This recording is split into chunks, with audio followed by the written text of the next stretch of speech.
आपण पाहत आहात स्वराज्य न्यूज. सत्य हेच जे तुमच्या समोर.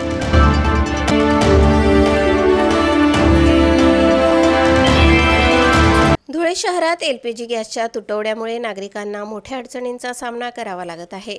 याच पार्श्वभूमीवर मी धुळेकर या संघटनेतर्फे शहरात पीएनजी पाईप नॅचरल गॅस योजना तातडीने लागू करण्याची मागणी करण्यात आली आहे. या संदर्भात उपजिल्हाधिकारी महादेव खेडकर यांना निवेदन देण्यात आले.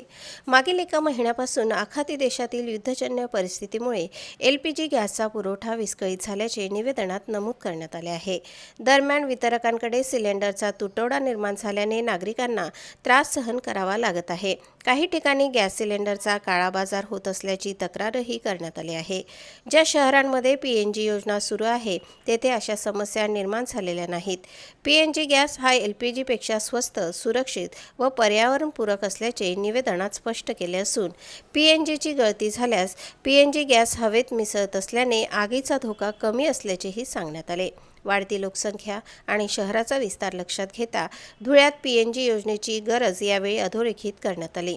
नागरिकांचे दैनंदिन जीवन सुलभ होण्यासाठी तसेच रुग्णालय व हॉटेल व्यवसाय सुरळीत चालण्यासाठी ही योजना अत्यावश्यक असल्याचे निवेदनात नमूद करण्यात आले आहे.